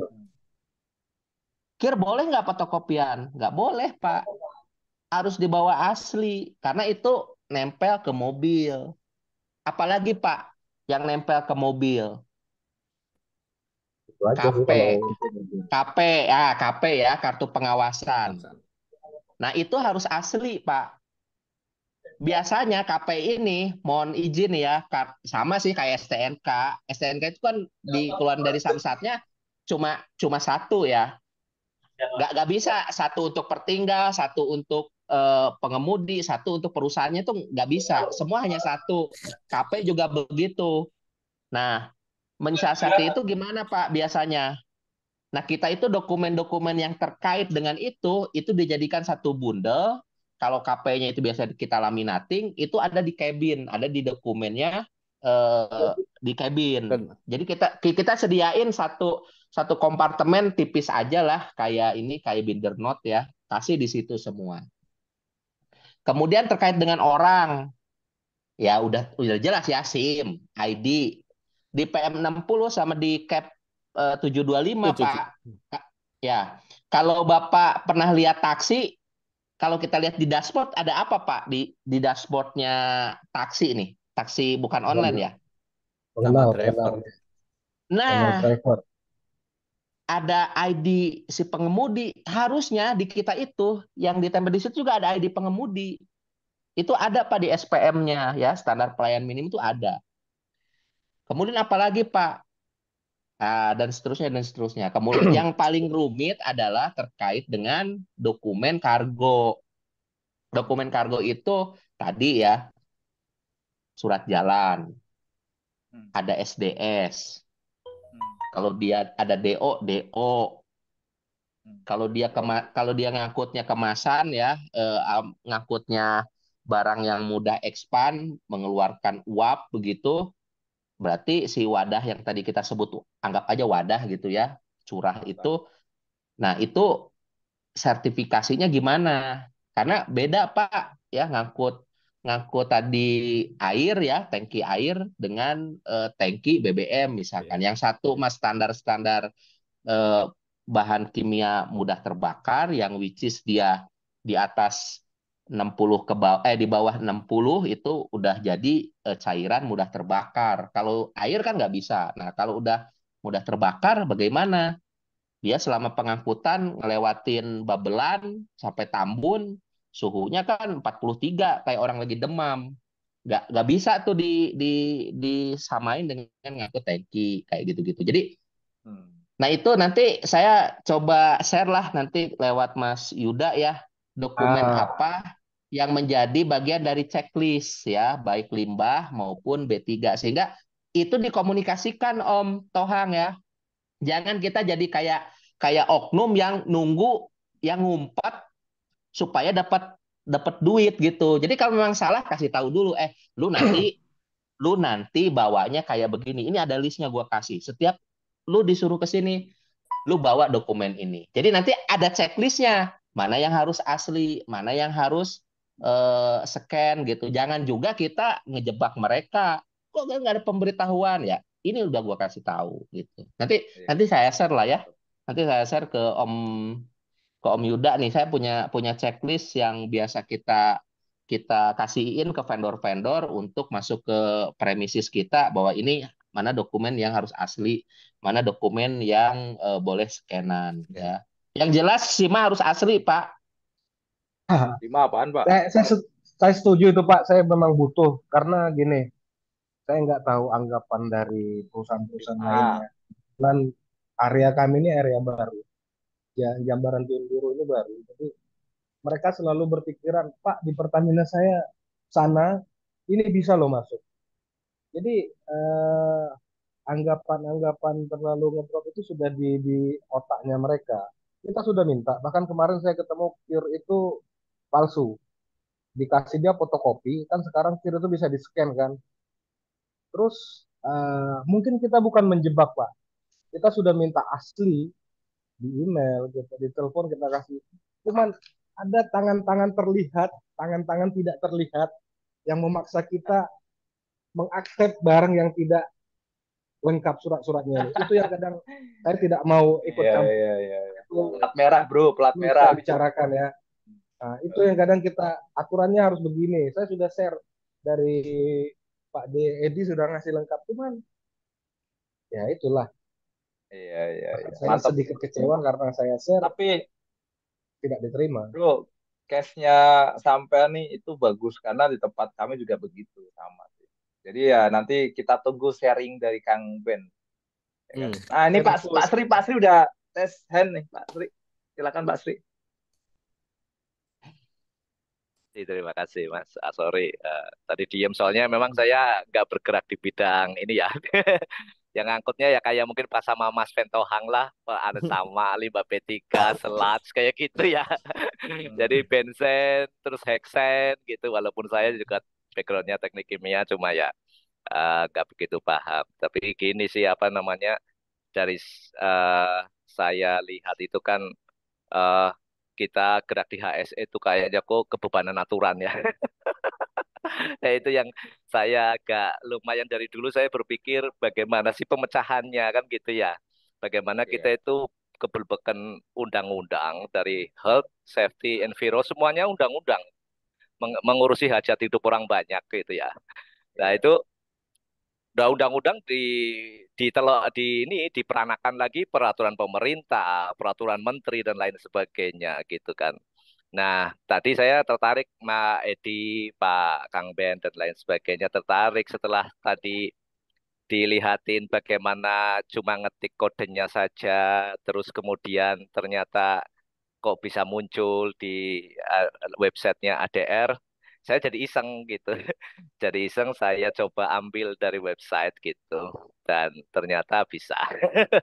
Ya nanti saya kulik dulu gitu. Mungkin nanti bisa pertemuan ke depan mungkin saya bisa tunjukkan aplikasi sederhana lah dari itu Siap. ada. Ya. Ya, siap Om Sri. Saya mau komen aja ya. Salah satu hal yang kecil tetapi sering dilupakan dan ini berdampak luas bagi teman-teman HSE dimanapun adalah kalau kita lihat Pak Sri mungkin sudah ada job desk-nya. Tapi saya mau tanya, di job desk itu ada nggak kolom kewenangan Mas Sri selaku HSE? Nggak ada. Sehingga tadi Mas Tohang nggak punya kewenangan untuk bahwa dia nyetop, bahwa dia menolak. Jadi nyuruh pulang lagi orang yang datang, itu Mas Tohang nggak punya kewenangan. Itu yang bikin teman-teman itu gitu ya. Nah ini yang harus kita dawamkan. Orang habis training Pak, habis training ahli K3 misalkan ya, habis training ahli K3, job desk-nya taruhlah dia benar ya, job desk-nya diupdate nih ke Om Sri karena dia baru training dan dinyatakan lulus ya. Nah, tapi kewenangan sebagai ahli K3 nggak ada dicantumin dan disosialisasikan. Harusnya itu embedded masuk. Jadi itulah hambatan kita ya di lapangan. Istilahnya orang dikasih helm merah gitu kan. Tapi kewenangan untuk stop work autorisasinya nggak ada. Sehingga dia nanggung kerjanya. Dia hanya nunjuk, ini nggak boleh. Masalah dia tetap dibolehin sama atasannya. Saya nggak bisa ngapa-ngapain. Harusnya.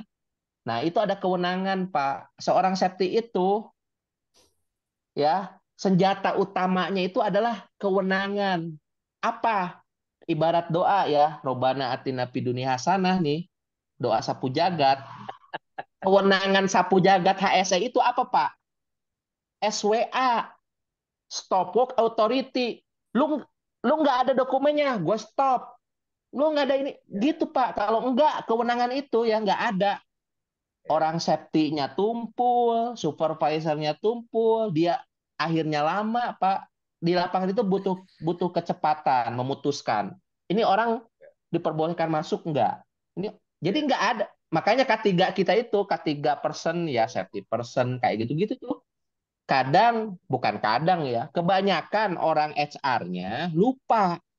Habis di training, dapat sertifikat, kewenangannya nggak dikasih. Sehingga dia udah kayak patung polisi. Atau Untung nggak polisi kayak polisi tidur. India.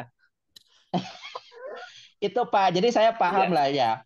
Makanya saya saranin ya untuk teman-teman lihat lagi job desk-nya, apalagi kalau teman-teman ada yang belum pernah lihat job desk-nya sendiri. Banyak, Pak. Iya. Ini saya udah kerja 16 tahun, saya belum pernah lihat job desk saya, misal gitu ya. Nah, Tahu-tahu itu disuruh aja gitu ya. tahu-tahu disuruh. Nah, ya. Disuruh pakai baju merah, pakai helm merah ini. Job desk-nya Iya. ikuti perintah atasan. Lah iya, misalkan Om Sri ya. Om Sri itu kan di pengelola itu ada PPL B3 ya sama OPL B3. Jadi penanggung jawab ya pengendalian Limbah B3. beda B3. Itu kewenangannya apa? Nggak ada kewenangan, Pak. Nggak bisa dia kerja. Iya. Intervensi ke bagian pembelian. Jadi kewenangannya misalkan ya merekomendasikan misalkan ya ke bagian pembelian. Akhirnya bentrok terus antara orang HSE dengan orang pembelian. Apa? Barang yang didatengin nggak ada konfirmasi HSE, HSE nolak. Akhirnya yang jadi biang kerok pasti HSE-nya. Ini ditolak sama HSE. Nah, padahal itu harusnya kewenangan. Kewenangan itu artinya dia bisa mencegah dulu gitu loh. Kalau enggak repot. Baik. Iya, Pak. Jadi kalau saya sih gini, apa namanya? Yang kita tadi ribut agak singgung-singgung kan juga langsung kalau saya orang ISO itu bilangnya sudah 4, 5, 6, 7, 8, 9, 10 itu udah kena semua nih di obrolan ini gitu. Jadi tadi dari emergency itu klausul 9 lah ya. 9. Ya 9 ya. Jadi 9 ya 9 betul. 10 ding Pak. Jadi untuk perbaikan berkelanjutan. Nah, itu saya sih ada maksudnya gini Mas, apa namanya yang untuk kecepatan ya, untuk tanggap darurat gitu ya. Saya ada beberapa yang maksudnya dulu saya pernah melupkan dari sisi perencanaan kita dan dari sisi juga masuk ke bagaimana penanganan emergensinya gitu ya. Nah, itu saya dulu pernah Pak, jadi bagaimana saya memodelkan dari pelaporan lapangan gitu, kemudian saran-saran dan kayak gitu itu langsung.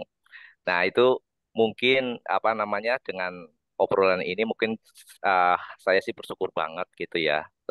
Bersyukur banget saya dapat insight gitu dari praktisi-praktisi yang dangerous good gitu ya, dangerous good bagus banget itu mungkin itu juga bisa menambah nanti pelaporan insiden reporting yang saya lagi create gitu.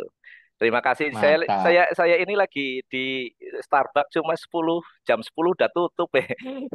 Tadi mau ketemuan orang kok tapi nggak jadi. Ya sudah. Malah ketemuan sama kita semua ya. Iya. Enak ya, Mas. Akhirnya ketemuan sama teman-teman yang di sini 19 orang. Aduh, alhamdulillah. Saya izin. Ya, siap. Saya doain Om Sri ya supaya bisa beli satu gerai Starbucks sehingga jam operasionalnya bisa sampai jam 1. Amin ya rabbal alamin. Pak, kita nanti bakal workshop sama Pak Sri nanti. Terima kasih. Amin. Punya utang workshop ya. Pasti punya utang workshop sama kita ya. Iya. Nanti kita ke Alpha Express, saya bookingin Alpha Express, kita workshop data analisis, oke ya? Iya, siap. Terima kasih ya, tadi di jalan. Terima kasih. Assalamualaikum warahmatullahi wabarakatuh. Waalaikumsalam. Terakhir dari saya nih Om Edi ya dan Mas Yuda. dalam ketiga pengangkutan ini yang menjadi baku adalah rute. Rute. Ya, rute itu memegang peranan penting selain alat angkut, selain yang diangkut, selain orang. Ya, Orangnya. rute ya. Jadi dari awal peraturan kita itu ngomong bahwa ngangkut barang berbahaya tidak setiap jalan atau rute boleh dilalui. Ya, itu ada dasar hukumnya di PM60 ada, di SK Dirjen 725 ada ya, ya betul. Nah, dalam dunia K3 logistik ada yang namanya GMP ya. GMP itu Journal Management Plan. Nah, Journal Management Plan ini adalah berisi identifikasi bahaya dan resiko jika kita mau lewat rute ini, bawa barang ini.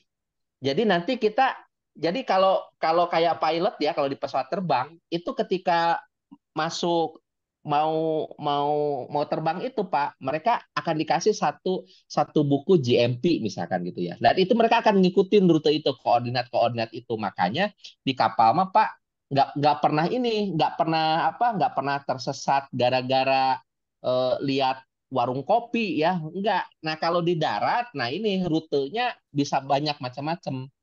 Nah, di angkutan barang berbahaya, Pak, rute ini menjadi krusial ya. Hari-hari ini kita sering diviralkan oleh truk nyangkut di jembatan penyeberangan orang lah, talang air lah, ya kan? Banyak kan yang sekarang ya 2 hari yang lalu kita dikagetkan dengan kok bisa sih itu peti kemas lewat situ ya, yang ada di situ di dekat mana Jatinegara. Itu udah sering Pak, Bogor ya, Bogor di Kedung Halang sebelah sananya di Talang 1 itu sering ya. Dulu JPO yang sampingnya tol Taman Mini sampai sekarang dibongkar kan? Nggak ada ya, kayak gitu-gitu. Nah, itu rute Pak. Rute itu untuk membuat suatu pengiriman barang berbahaya itu aman, baik bagi yang nganterin maupun jalan yang dilewatin. Kemarin beberapa waktu lalu di Balikpapan ya, yang turunan. Nah, itu karena dia nggak taat terhadap rute. Ketika jam 6 ke atas dia nggak boleh lewat situ, dia paksain lewat situ. Nah, gitu Pak. Jadi angkutan barang berbahaya ya, salah satu yang krusial terakhir dari saya sih komennya bahwa tidak setiap rute itu diperbolehkan untuk dia melintas. Ya. Ada di mana? Ada di KP. Secara garis besar dia ada di KP, di kartu pengawasan. Jadi kalau Mas Yuda nih nanti mau inspek gitu kan, KP-nya ada Pak, rute yang diperbolehkan. Misalkan lewat Pantura, ya lewat Pantura, lewat ini dan seterusnya gitu Pak. Dan inilah nanti yang akan jadi salah satu salah satu pegangan bagi APH, aparat penegak hukum, jika dia melakukan operasi atau razia, dia akan lihat KP-nya ada, tapi jalurnya lu nggak sesuai nih, dia boleh ditindak gitu. Gitu Mas Yuda ya dan teman-teman. Pak Ben sebentar nih, kayak Pak Anto mau tanya ke Pak Ben nih. Pak Anto, silakan. Oke, makasih Mas Yuda. Pak Ben atau Pak Edi, wah ini suhu DJ hebat. Mau Pak nanya aja. Kita tim hore aja Pak ya, Edi Medi ya. Tim hore. Kita tim hore aja. Kalau Pak ujian belum mulai, kapan dikumpulkan dan nanyanya? Oke, lanjut Anto. Kalau Pak Edi itu tadi kan perusahaannya distributor bahan kimia ya. Iya. Artinya perusahaan itu adalah pemilik DG itu atau B3 itu. Yang saya tanya, armadanya, truknya itu, ini pertanyaan salah karena nanti tergantung jawabannya saya lanjutkan kalau boleh. Truknya, armadanya itu milik perusahaan atau di subkontrak? Kita ada dua Pak Anto. Ada yang milik perusahaan, ada yang di subkon kan. Oke, kalau gitu saya lanjut. Kalau tempat saya nyari makan nih, kita kroco-kroco maklar aja gitu. Jadi kita bukan pemilik, jadi kita freight forwarder, barangnya bukan milik kita, tapi kita pura-puranya menjadi pengangkut. Padahal kita juga subkon. Kita subkontrakkan ke trucking companies gitu. Nah, pertanyaan saya, tanggung jawab pengangkutan itu kalau seperti kasus tempat saya, kita subkon ke trucking companies, itu tanggung jawab pengangkutannya ada di siapa? Perizinannya juga siapa yang punya izin mengangkut? Itu mungkin pertanyaannya. Kalau boleh ini Pak, sebenarnya tanggung jawabnya itu ada di si pengangkutnya. Kalau izinnya yang Bapak subkonkan tadi ke siapa? Misal Bapak subkonkan ke Mas Yuda yang harus memenuhi ketentuan itu. Dan nanti di klausul kontrak antara Bapak dengan Mas Yuda itu harus terpenuhi. Itu Pak. Oke, artinya semua persyaratan ADR tadi atau PM60 tadi yang harus comply itu adalah si trucking companies-nya ya, subkon saya gitu ya, bukan si freight forwarder gitu. Oke. Terus tadi kan dari kapal terus dibawa di repack terus dibawa ke tempat lain. Balik lagi, ada warehousing-nya nggak? Kalau di tempat Sempat saya ada dimasukin, warehousing disimpan sendiri. dalam gudang? Ada di tempat saya Oke. ada warehousing sendiri. Oke, Pak Edi juga yang pegang? Iya. Oke, kalau gitu ntar aja deh kita lanjut udah. Ya, Udah nanti kita udah sesi kedua malam. Pak, kita bikin sesi kedua. Ya. Oke. Ya, makanya itu aja dulu yang saya pengen tahu. Aduh, Iya. Pak ini Ini sesepuh ada. lagi muncul nih Mas Yuda. Iya, Ini Pak yang di Anto, rumahnya selalu aduh. kosong ya. Pak Anto, Lakon. jadi gini, kewajiban izin ya, kewajiban aspek teknis, comply aspek teknis, administrasi itu bagi mereka yang ngangkut. Yang kasus ini adalah Pak Anto kan sebagai freight forwarder-nya, ya. Freight forwarder itu artinya dia kalau di konstruksi mah dia jadi main kontraktornya, ya. Dia boleh tidak punya izin. Itu sebatas kontrak aja dari pemilik barang. Tolong antarin ini Pak Antonya tinggal pilih aja. Selama ya. Selama seluruh ketentuannya diacu, ya, kemudian dikomunikasikan sama pemilik barang, itu nggak masalah, Mas. Tadi pertanyaannya kalau di periode pengirimannya dia dikumpulin dulu, ada proses warehousing, siapa yang tanggung jawab? Ya, misalkan ya dalam mata rantai itu, ya kalau yang gudang ya siapa pengelola gudangnya? Kalau masih di dalam kuasanya si forwardernya, ke ownernya itu tetap si forwardernya yang akan dimintai tanggung jawab, enggak ke pemilik gudang, Pak. Pemilik gudangnya dapat kontraknya kan order dari bapaknya akan ditanggung jawab ke mereka. Cuma yang ingin saya sampaikan gini sih Pak ya, ini teman-teman yang lain ya, jangan pernah menyodorkan subkontraktor yang substandar. Kenapa saya ngomong gini? Karena sering banyak Pak, banyak yang si pemilik barangnya nggak tahu bahwa dia dia dipilihkan subkontraktornya nggak punya izinnya cuma separoh gitu Pak. Saya mah cuma ngimbau aja nih ya, banyak-banyak istighfar. Kalau memang itu jangan ngusulin, nyodorin subkon yang substandar. Karena apa? Kasihan.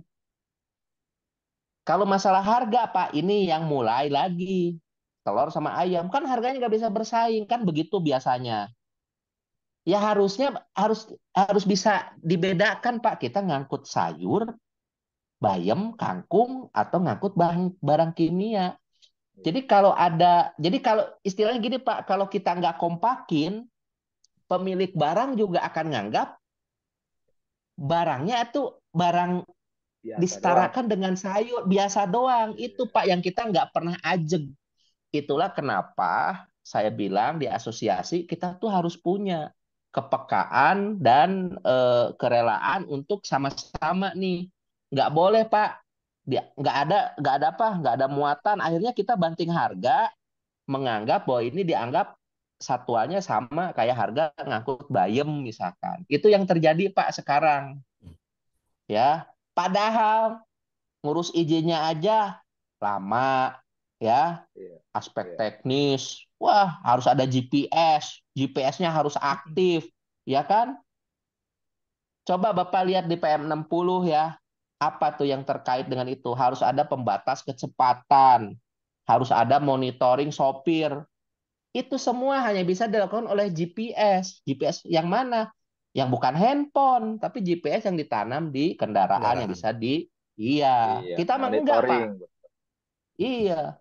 Supaya harganya bisa masuk, GPS-nya mana GPS? Disodorin lah handphone si sopir.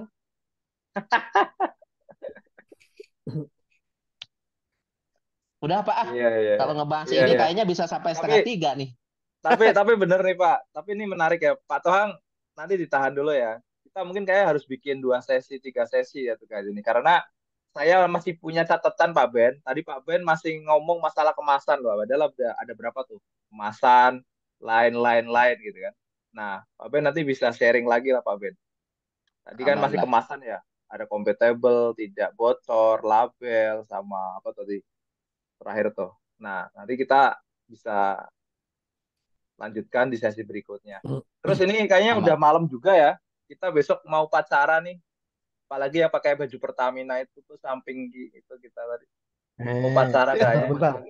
Aku mau nanya dikit nih, Oh bro. iya, iya, iya, iya, iya, iya. Kayak penting kayaknya. Iya, iya. Langsung di close aja, langsung di close. Daripada nggak bisa Belum tidur Pak. Kasihan duluan ya. Iya. Belum mandi Ben, tuh mau pentohang nanya. itu bau itu dia. Aduh, si Pandu itu suaranya Pandu itu. Iya, nggak berani Ben, mau nongolin nanya. wajahnya. Nggak berani ngomong aja, belum Nanya mandi ini. dia. Biarin. Waduh.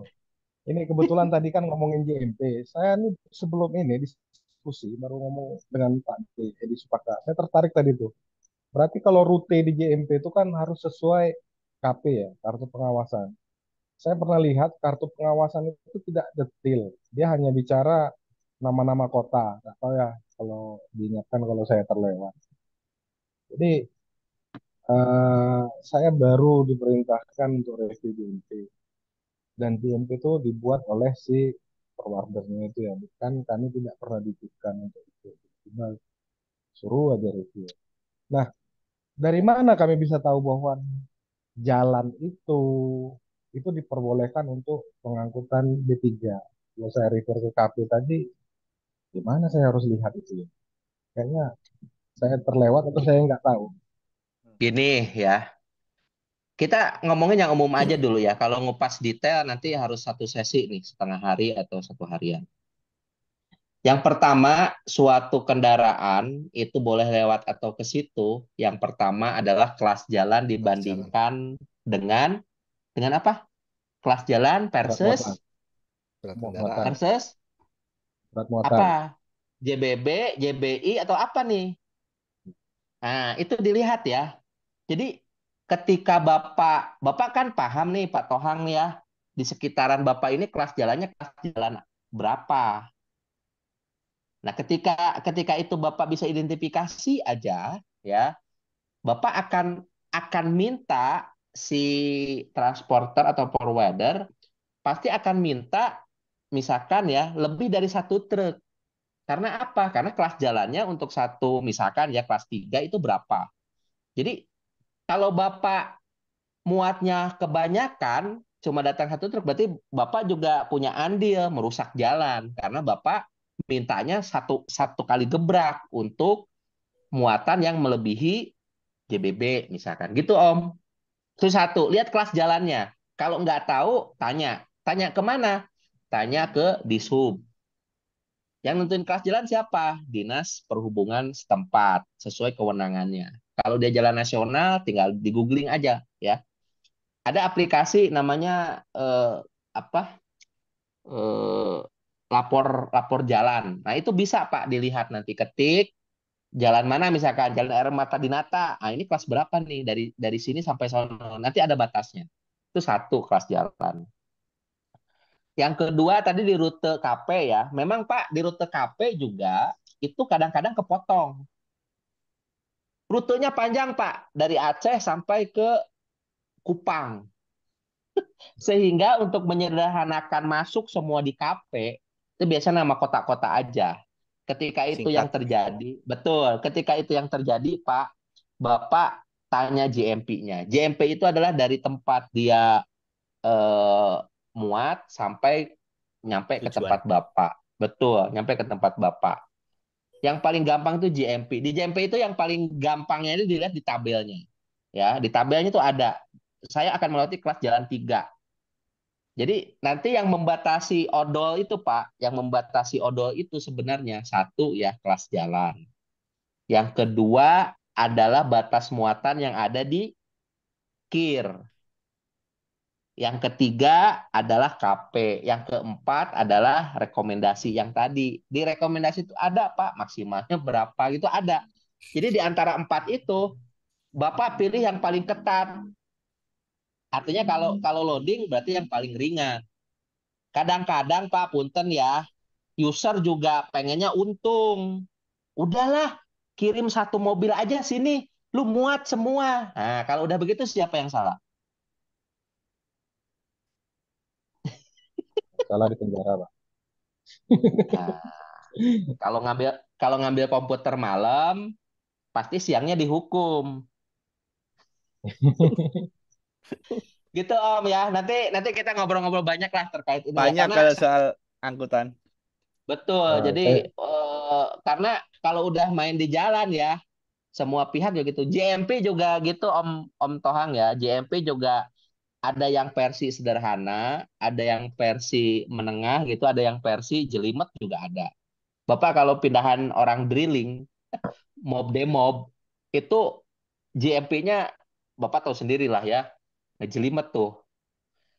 Saya dari asosiasi sudah berkirim surat ke pemerintah ya bahwa minimal ada road safety assessment. Road safety assessment tuh begini nih gambarannya kira-kira. Dari jalur puncak, misalkan Bogor ya, dari mulai Ciawi sampai Cianjur itu ada turunan berapa banyak? Pos polisi ada berapa banyak? SPBU ada berapa banyak? Pasar ada berapa banyak? Dan seterusnya. Sehingga kita tuh tahu, kita tinggal ngambil keterangan-keterangan itu dari data-data yang disediakan oleh regulator dari pemerintah. Sampai hari ini itu belum disediakan. Padahal di RUNK ya, Rencana Nasional Keselamatan Jalan Angkutan itu ada 5 pilar. Salah satu pilarnya adalah jalan berkeselamatan. Nah, jalan berkeselamatan itu dia harus jadi forgiving road, harus punya identitasnya. Saya kalau mau dari Medan ke mana ke Aceh Tamiang misalkan, saya akan ngelewatin ini which is dia lebarnya sekian, dia akan menyempit di sini sehingga nanti si truk itu dia akan nyetelin ke GPS-nya. Jadi kayak kita GPS ya, GPS yang handphone nih, 200 meter ada warung makan. Misal gitu, Pak. Nah, nanti di JMP itu yang benernya, Pak, itu disinkronkan dengan GPS.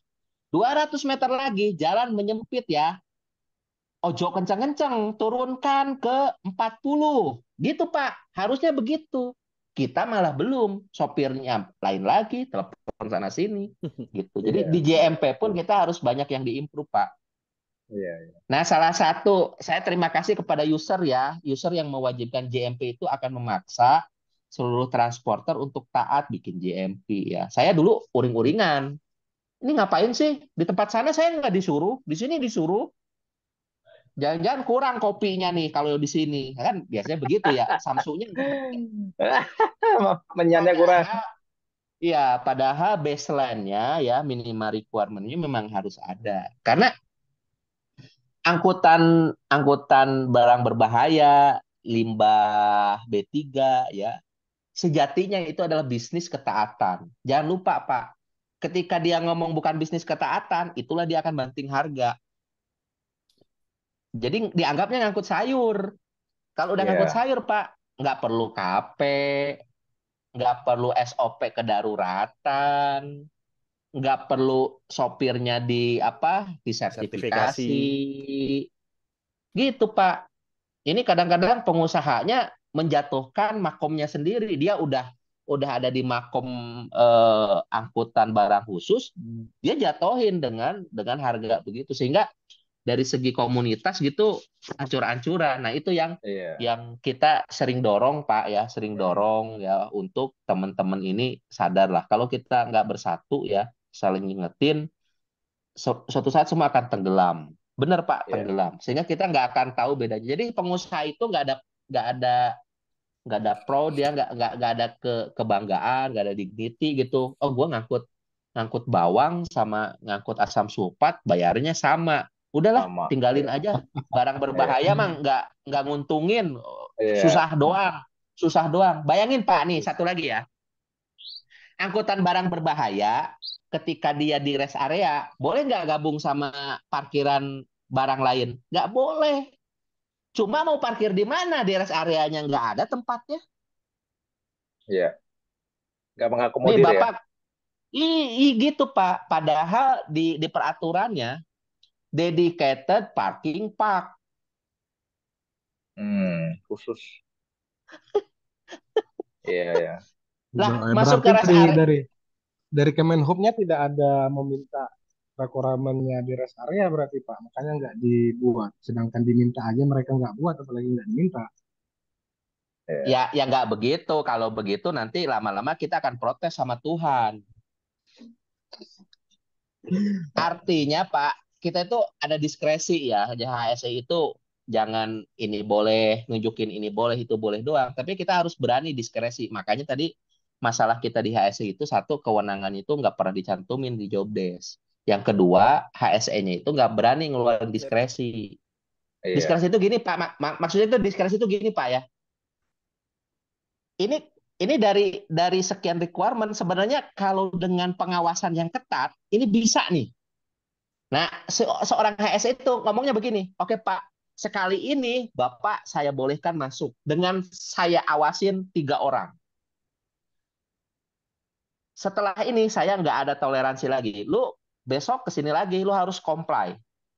Gitu, Pak. Sehingga nanti yang punya proyek, manajer pabrik, ya, coman, itu terbantu adanya kita, Pak, adanya HSE. Tidak hanya lu nggak boleh, lu ada HSE, ini dikejar target nih, kita harus nyelesain nih. Barang yang nggak bisa masuk, produksinya berhenti. Artinya ditulis, Pak, bahwa ini kurang, tapi dengan rapid risk assessment saya bisa. Nah, saya berwenang untuk, nah, gitu, Pak. Jadi nanti kita harus punya, Pak, kemampuan itu dan kewenangan. Kalau enggak, nanti akan mandek. HSE akan jadi public enemy. Iya, sepakat. Ya. Bisa tuh, Pak. Bisa minta tolongkan review JMP tuh. Sudah saya kirim dengan Pak Edi. Nah, kalau nge-review JMP benar udah ke Pak Edi, itu udah benar itu. Pak Ed, itu ditunggu aja tuh Tohang ditunggu lah di Jakarta lah itu. Nanti kalau sampai Gambir kabarin lah, gue jemput tuh. Ngabarinnya udah di Jambi, Mas Yuda. Aku tadi sampai Gambir jam segini gitu. Tak jemput itu. Oke lah ya. Diam. Ronaldo diam. Ronaldo di Bitung sekarang jauh dia. Ya udahlah. Oke, jadi malam ini siap. Daging ya, kita dapat daging semua. Saya pun yang awam nih, ibaratnya di pengangkutan ya, nggak terlalu detail, jadi tahu begitu begini, gitu kan. Terima kasih ya Pak. Om Edi. Pak Ed. Om Edi, sorry ya, gua nimbrung jadinya. Nggak apa-apa, saya juga dapat tambahan juga, nggak apa-apa. Sebenarnya konsep MC memang begini, Pak. Jadi nggak ada webinar nampilin slide terus kita dengerin doang. Nggak, kita tuh memindahkan Starbucks kan ke dalam judulnya online. kan judulnya ngobrol. Kalau ngobrol Iya. kan gitu Pak, bersahutan gitu. Iya. Ditambah ini tuh wedang uwuh. Tadinya saya udah curiga lihat namanya Kang Ben, fotonya ini. Wah. Iya. Ternyata teman saya di Lorin. Cuma Mas Yuda, milenialnya mana kok bilang Mas Yuda? Apa? Iya kan M7 Lulus, Ben. ada milenialnya. Milenialnya Lulus kemana? dong. Sampai ini milenial loh. Lihatnya mana nih? Ada gabung asosiasi. Gak pernah nampak dia. Ya udahlah, kita udah malam, besok mau upacara tuh kayaknya tuh si Coba Bang tuh Tohang. Pak, itu Pak Pandu suruh nyalain kameranya dulu. Udah berubah belum? Nah, rumahnya coba kosong dong. terus itu. Saya di energi lagi pakai ini nih, bendera merah putih Pak, nyiapin Pak. Iya. Nyuci baju dia tuh, nyuci baju. Ya wis, terima kasih ya semuanya ya, Pak. Kita sudah berbagi lah. Next kita mungkin ada lagi seminggu atau 2 minggu lagi. Kalau minggu depan saya dinas soalnya. Jadi mungkin 2 minggu lagi atau Mas Ronald lah itu yang bisa mengawali itu nanti. Oke, Pak. Thank you ya Pak. Ini nggak ada kata-kata apapun dari saya. Pokoknya terima kasih semua dan sukses selalu. Selamat 17 Agustus Merdeka. Merdeka. Terima kasih Mas Yuda dan teman-teman semuanya. Nanti saya upload ini di YouTube. Thank you Pak ya. Yuk. Thank you Pak Ben. Yuk. Aman. Pak Anto. Yuk, aman. Semua, Aman. Merdeka. Yuk, assalamualaikum. Waalaikumsalam. Salam buat keluarga.